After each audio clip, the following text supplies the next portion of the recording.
Now, you know that the science shows that sugar is as addictive as hard drugs, as crack and cocaine. It lights up that same part of the brain. So, the food companies know this, right? And they create a product that keeps us hooked.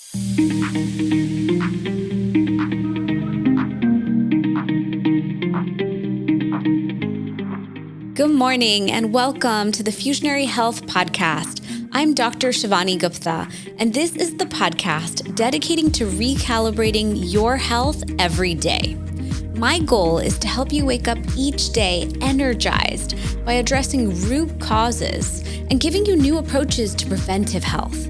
The more we know about integrative health, the more empowered we are in building the vibrant health we want.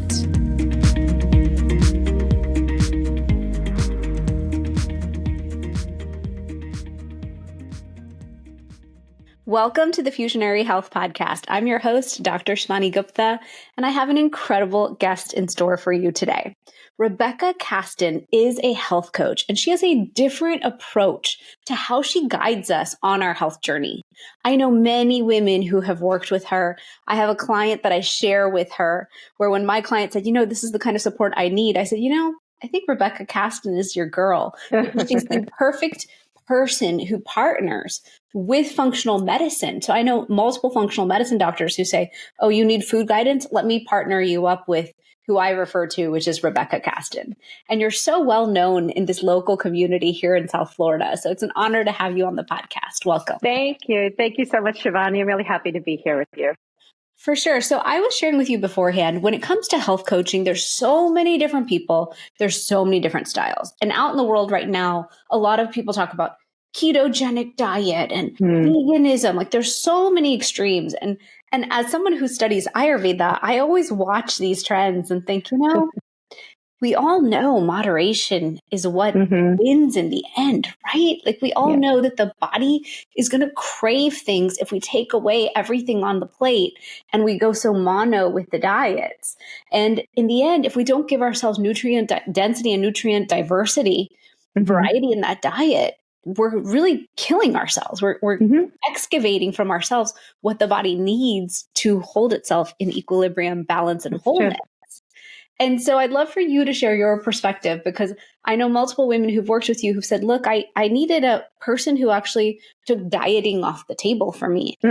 Simplify food so it wasn't such a stressor. Yeah. And the key, excuse me, it's cold here in Florida today.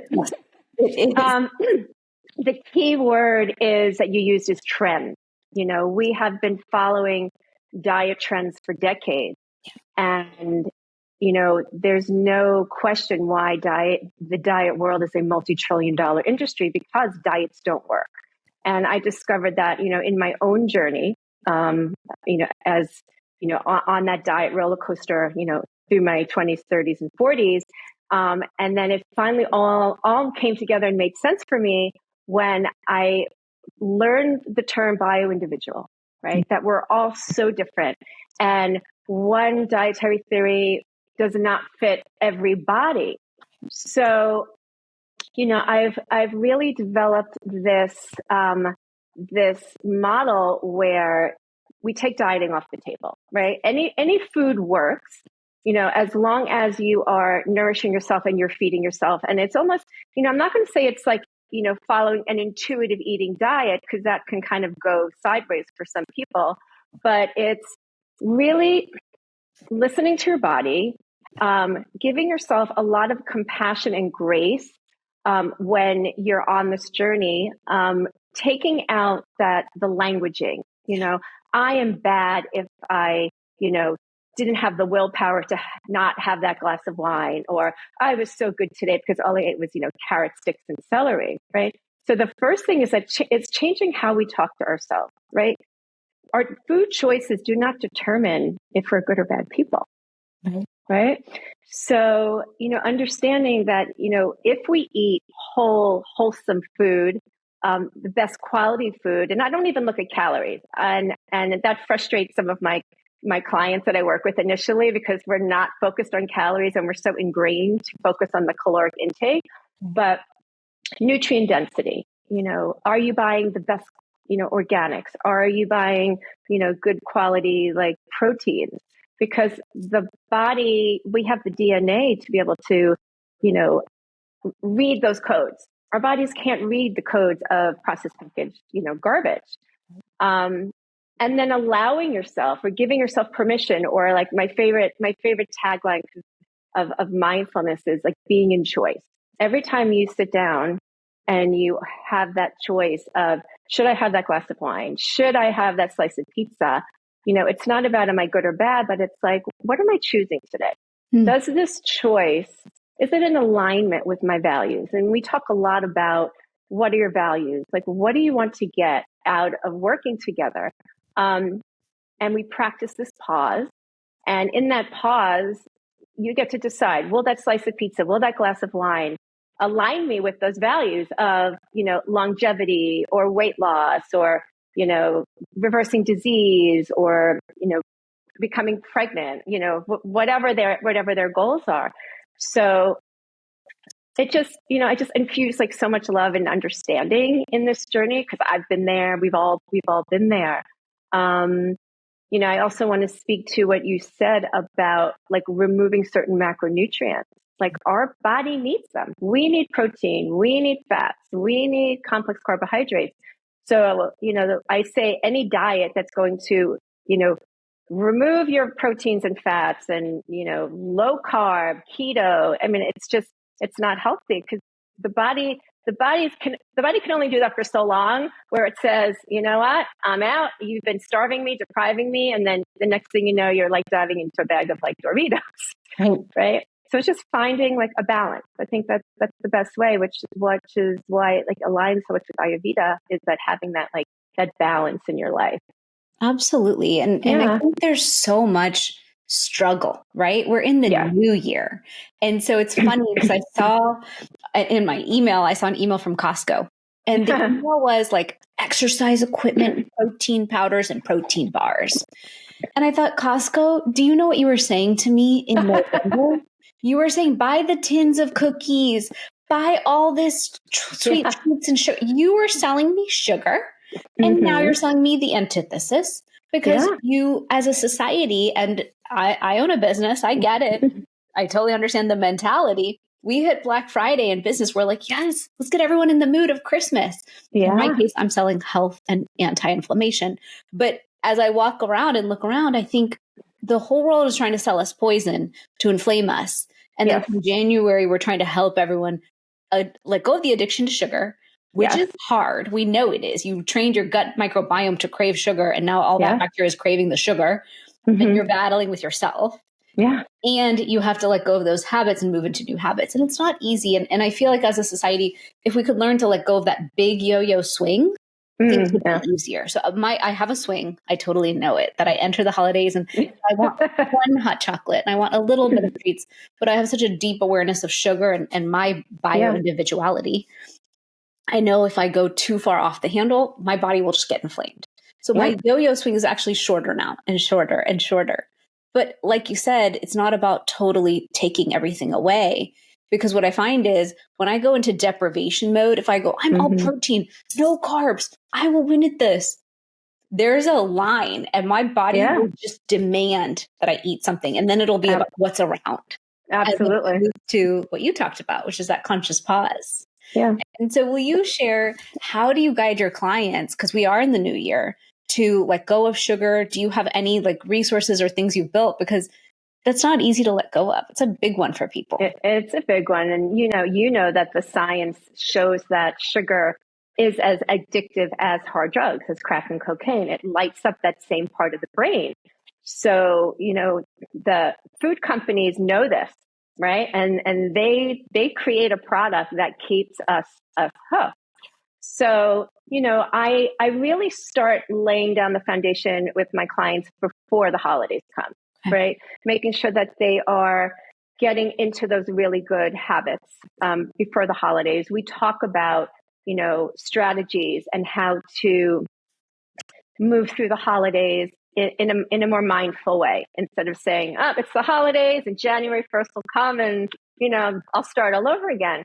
So, I really believe in like the 90-10 rule, or for some people, the 80-20 rule. If you eat clean, healthy, whole food 80 to 90% of the time, you practice good lifestyle habits, drinking your water, having good sleep hygiene, moving your body daily, then you've got that 10 to 20% when the holidays roll around. You can, have a cocktail. You can have, your grandma's favorite, like Christmas cookies or whatever.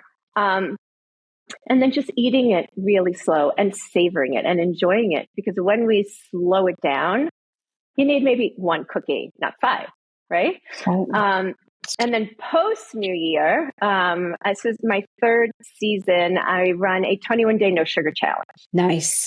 Which, is a really good way to just highlight and just kind of shine a light on how much added sugar is in the food that we eat, in our salad dressings, our tomato sauces, our baked goods, our pastries and things like that. So my goal is not to start throwing dieting, at people at the beginning of the new year where everyone's thinking about it, like thank you, Costco and everyone else, but to help them just make little minor adjustments, little mindful choices. And I like to say like the weight loss piece is just like just a happy byproduct, right? We talk about, you'll notice that your sleep is better, not as disrupted, that those achy arthritic joints or those old injuries that kind of flare up, they quiet down. The first thing you notice is digestion. You're not as bloated, gassy. Everything is kind of moving the way it's supposed to. So once they feel that, oh, and I lost weight, it's just a very beautiful, eye-opening way for them to like begin the new year. And I always find from there, they want to continue. I feel great. So like what's next? I think, I don't remember, I think it was like day 12. I think people fall off of their New Year's resolutions, I think by like January 12th, and they fall off. And then, the next thing you know, they're pushing Valentine's Day. So again, they're pushing sugar. Right. So I really try to help people just get off of that hamster wheel, because it's exhausting. True. And if you look at the store, the day after Christmas, or we were just wrapping up Christmas mode, Valentine's was out in the stores. And what? And I thought, think about it, they had so much space taken up by Christmas, they needed to fill the space with something. But still, why are you marketing a February 14 holiday on December 25th?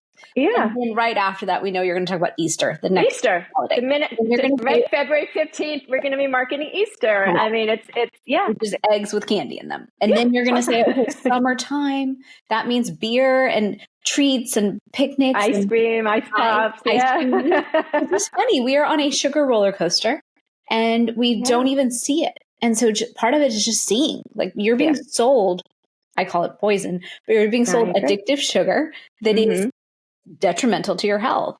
And so when it comes to your clients, I know that this is why I love you. I have known about you for years. I've met you for lunch and I was like, this is a woman where we are eye to eye on the values of how to look at food.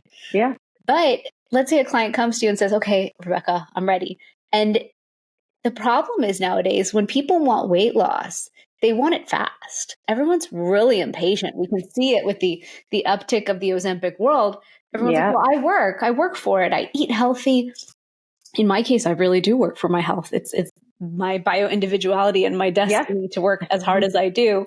I eat so regimented and focused, and I fight for my nutrient density, nutrient variety. I have beets steamed and ready for me in the fridge because that's my meal of the week, right? So I have a passion and love for food. I exercise and I lift, I yoga, I sleep well. A lot of us have the aura ring and focus there. So what do you tell your client who is doing the work and is on the path, but maybe weight loss is harder for them? Yeah. So, for some people, it's just not, it isn't easy. The Ozempics, the GLP-1s, it's giving people sort of like an easy way out of this.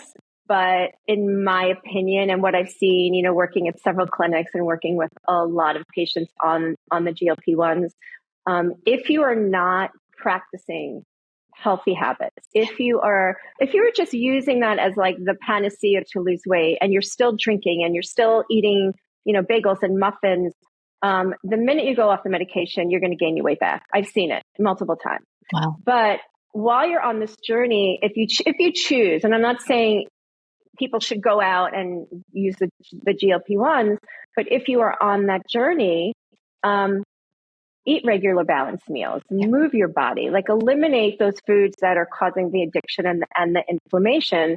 And then there are other people on the opposite end that are like, well, I'm on the drug, I'm just not hungry, I'm not going to eat. Eventually that backfires. So for my clients who are doing the work and they're struggling, we really just do a deep dive. There could be something that they're missing. Are they, logging their food? I've come across like a lot of women who are, well, I've been following it strict, and and then again, language, strict is always like a word, so I always say, okay, let's pick another word, right? You've been mindful or whatever. They've been on the journey, they've been doing all the things, but they say it, but they're not logging. And then we find out, well, they're eating the last few scoops of their kids' mac and cheese and the pizza crust and the leftover chicken nuggets. So like at the end of the day, they could be consuming another 300-400 calories, or how's your sleep? Are you practicing good sleep hygiene, turning off your phone before bed? Oh, no, I have my phone. I'm scrolling in the middle of the night. Okay, so we got to take a look at your cortisol. So that's where like that functional medicine piece comes in. So if I have certain clients who are like at that plateau and they can't lose weight, I run the GI mapping. I look at their microbiome and see what's going on in there. I do food sensitivity tests, like a P88. We might connect with functional medicine, do a Dutch test, check their hormones, because there could be another like metabolic component that's blocking them. And a lot of times, I'm also, I did a training with Mark David at the Institute of Psychology of Eating. So I'm a mind-body eating coach. So for a lot of people, there's that emotional component, that comes from, just emotions from self, from unresolved traumas.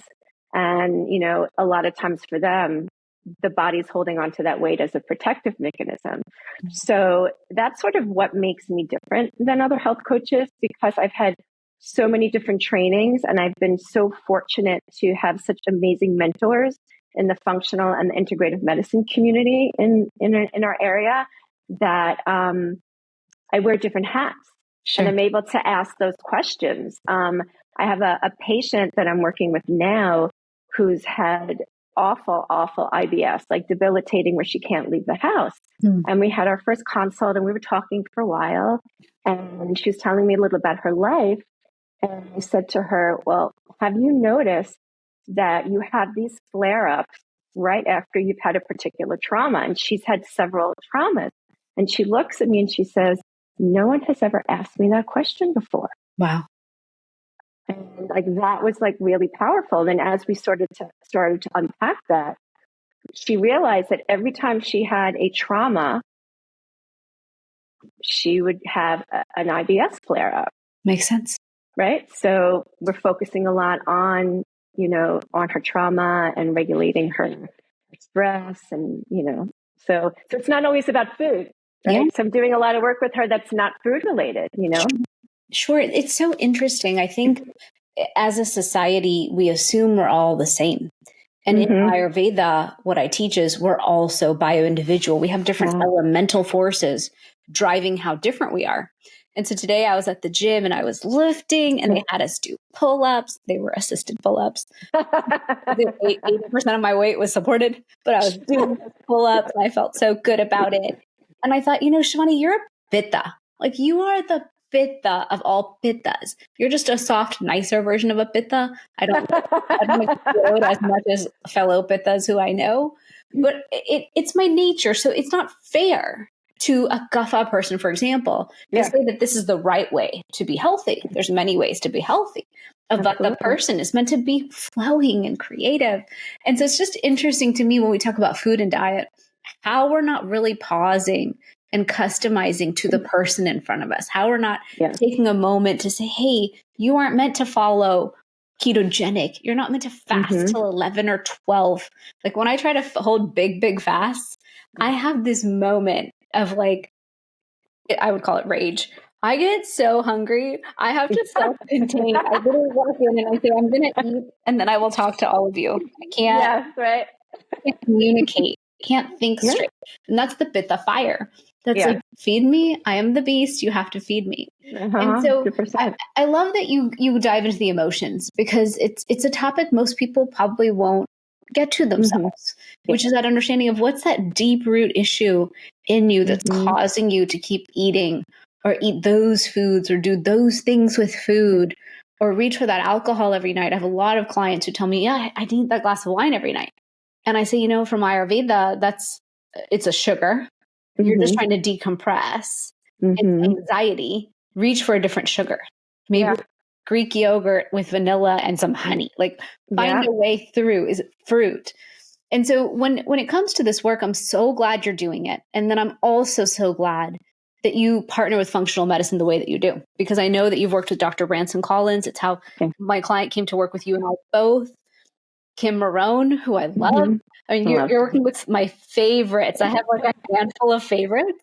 So what is that like? And how are you able to support that client who has come to functional medicine and said, I've got a lot wrong with me. Like when I showed up to functional medicine, we had to do all those stool tests and nutrition tests and food intolerance tests and DNA tests and big work. And how come a girl like Shivani, who's so obsessed with her health, has struggles? Like, where is the issue?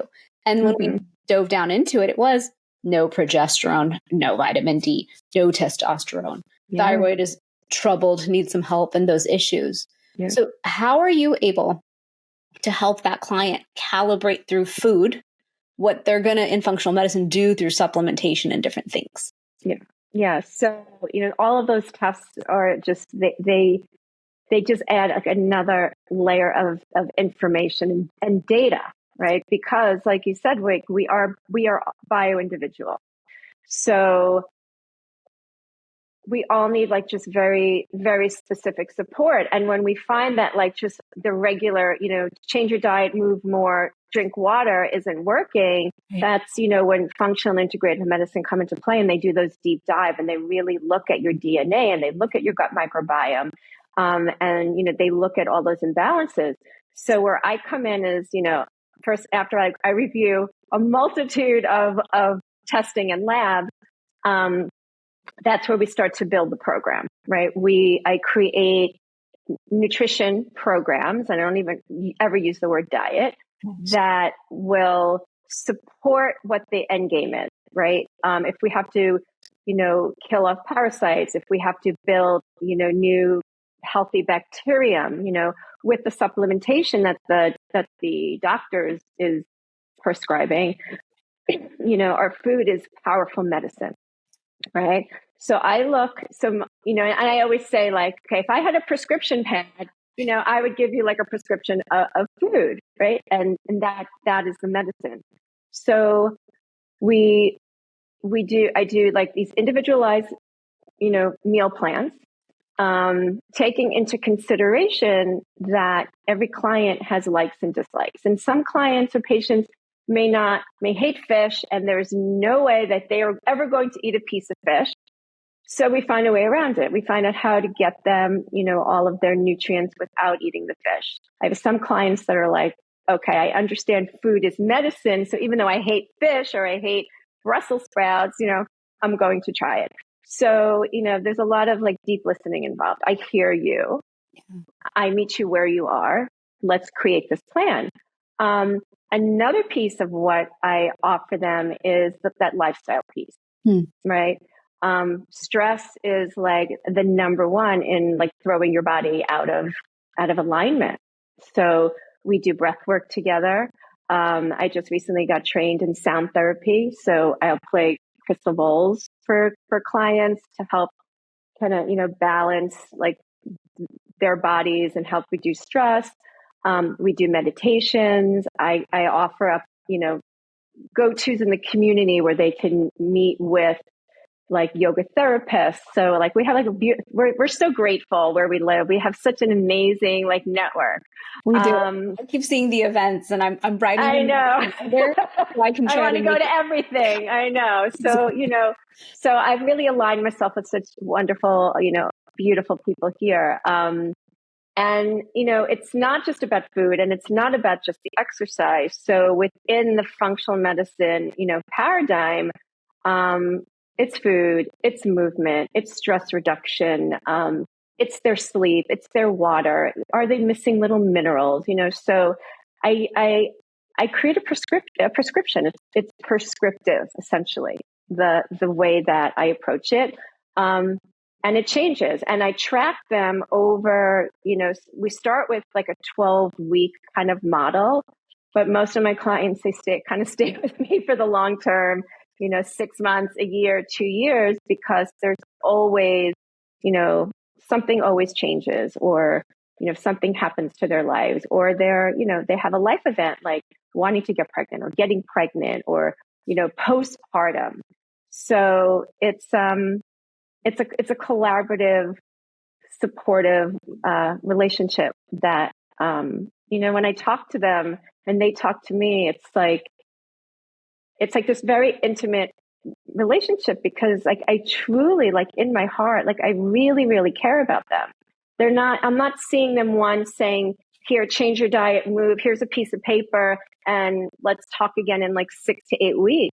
Like I am so, emotionally invested, in their well-being. So yeah, and can feel that. I can see that, because this client that I'm talking about, that I love, and I know you love her too. I love her. She's amazing.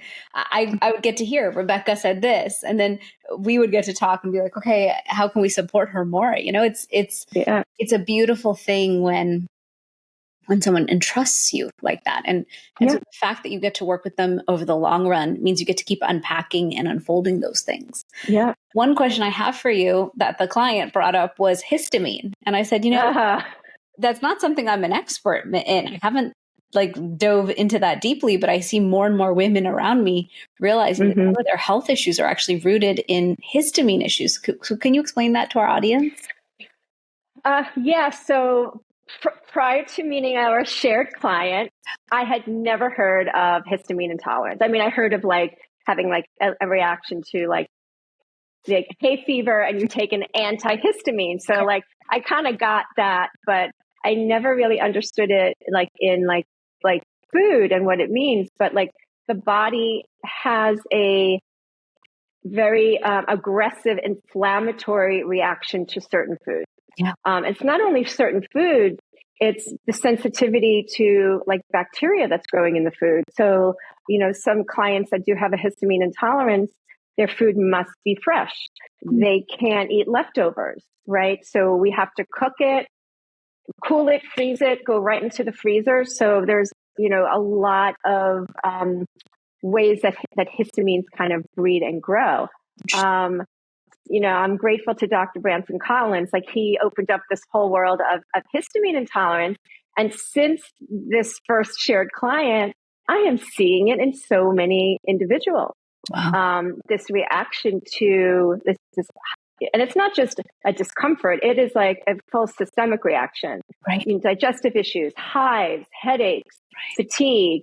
So it's been a very interesting experience and journey, and I've learned so much. And for the client, it's just they really need a very supportive meal plan that's going to change, and it's hard, hard to find food out there that is going to be, supportive, especially if you work, and you can't cook all your meals, and you're gluten free, and you have to be toxin free, and you have to look at all of your skincare, making sure there are no endocrine disruptors and preservatives. So that's been really interesting. And then the other thing which I learned recently is about like the food sensitivity. Yeah. And I actually experienced it myself, because I was like this carbs, like beans and grains kind of girl. Yeah. And I was always inflamed, and I wasn't feeling great. And I started getting itchy, and my hair started falling out. I was like, okay, there's something going on. So I did a food sensitivity test, and it turns out that like all my favorite foods that I love, I had an intolerance to. Wow. So yeah, like my blueberries and my spinach and my eggs and legumes. I was like, okay, so I'd be so upset. right, right. Do you know what I eat? I eat everything you just said. If you told me I couldn't eat it, I'd be like, what would you have me do exactly?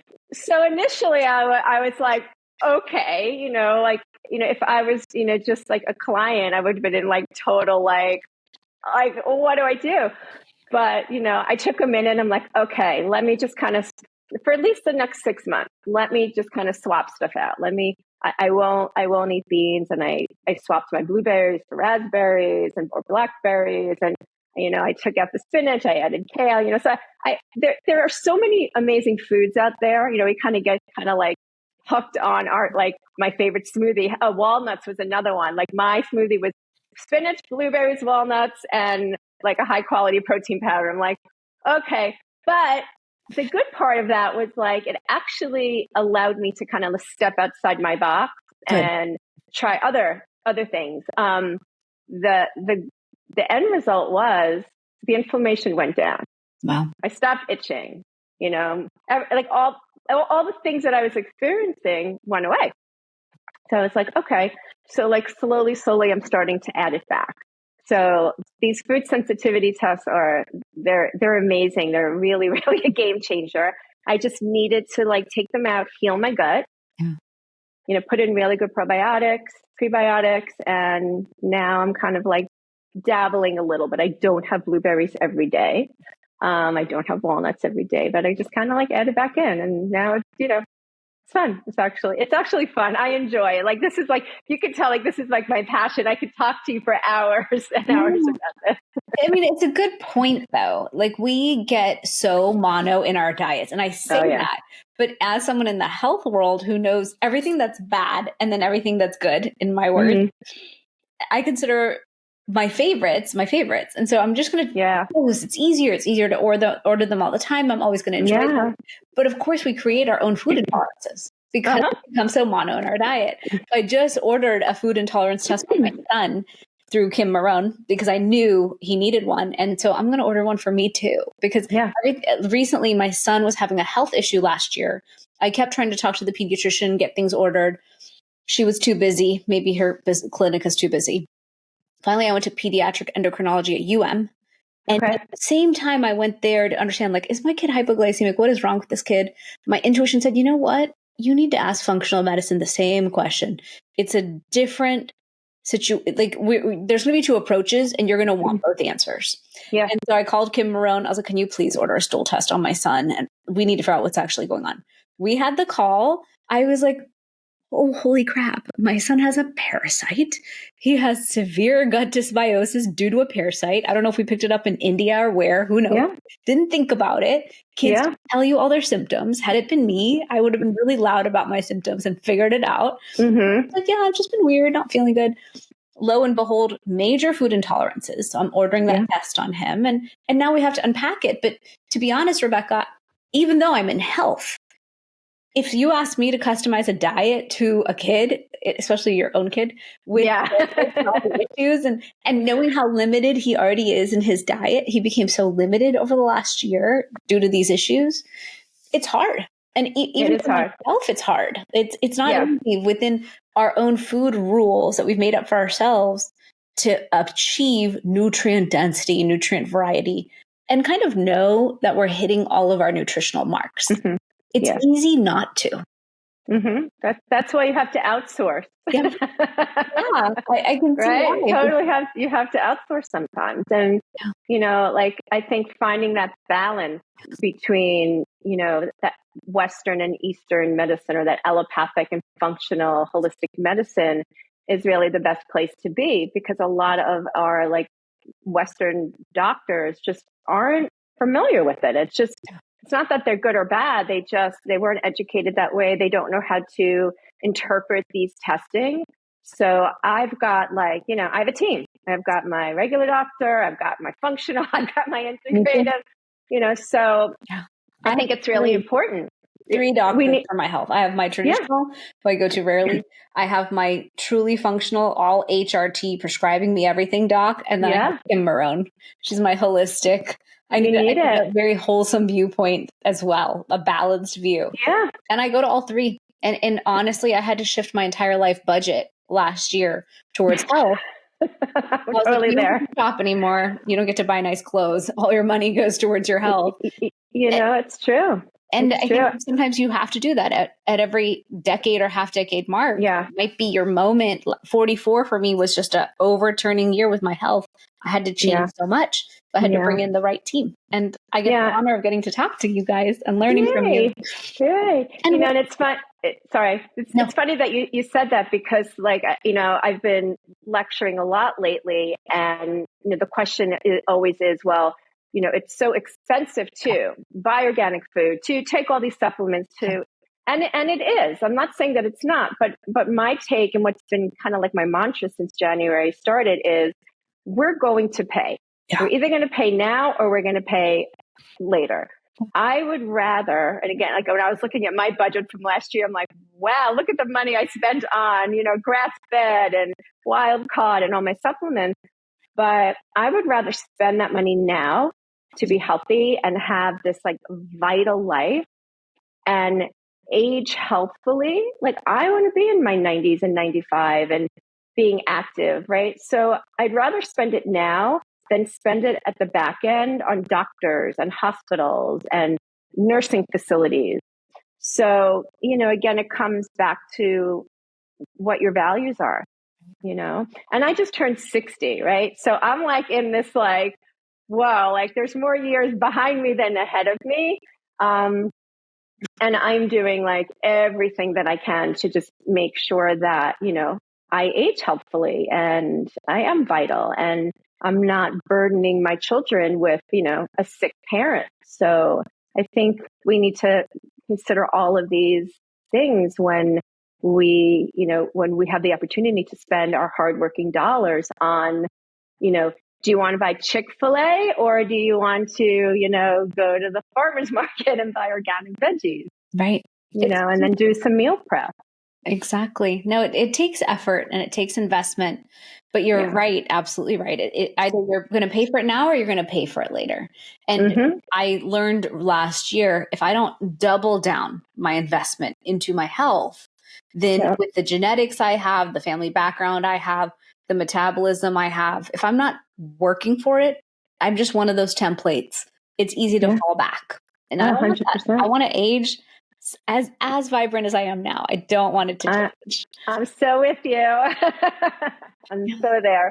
Well, Rebecca, it was so nice talking to you today. Yeah. I know for a fact I could talk to you for another hour, so I would love to have you back on the podcast later this year. We didn't even get to dive in like your background and how you got here into doing this work, but I've loved getting to talk to you today. I find your coaching style so wholesome and about the entire person, not just about food or diet, but really discovering and investigating what else is going on. Because a lot of times when people come to you for food and coaching, what I've seen is they're coming for more. They're coming for someone to really help dig into what are those fine-tuned pieces that are throwing them out of whack. So thank you for joining me today. You're welcome. Will you share any last thoughts and where people can find you? Okay. So where can you find me? So my website is RebeccaKastinCoaching.com. Rebecca Kastin on Instagram. So you could find me there. I have a few things coming up. Just did a PBS segment on mindful eating and healthy, how to eat mindful and healthy in the new year. So that'll be on my social. Like I said, I'm running the 21 day. Running the 21 day no sugar challenge now.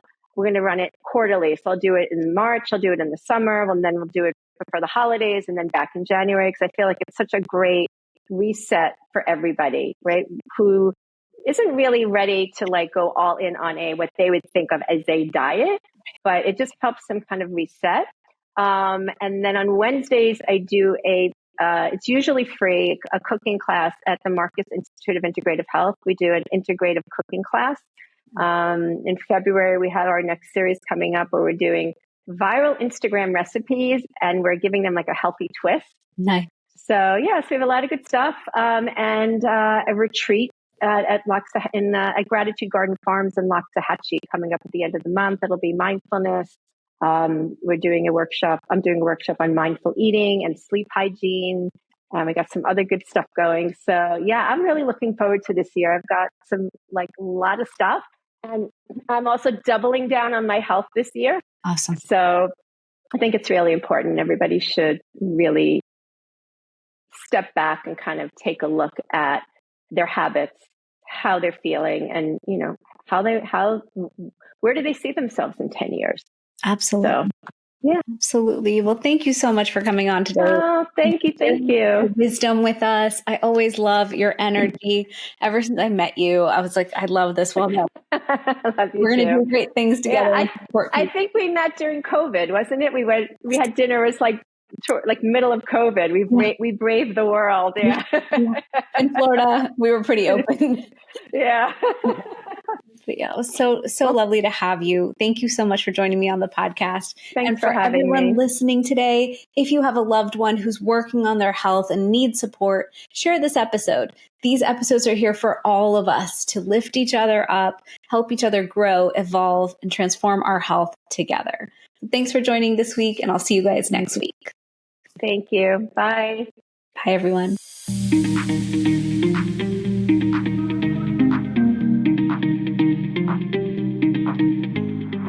Thanks for joining me for this episode. Check out our sponsor, Fusionary Formulas, the potent turmeric supplement used by doctors around the U.S. for patients with pain and inflammation. www.fusionaryformulas.com. I'm your host, Dr. Shivani Gupta. For more, visit shivanigupta.com. Subscribe to this podcast in Spotify or Apple Podcasts. Click the follow button or subscribe in any of the apps that you use. That's all I've got for you on the Fusionary Health podcast this week. You have the power to transform your health and achieve vibrant health starting today.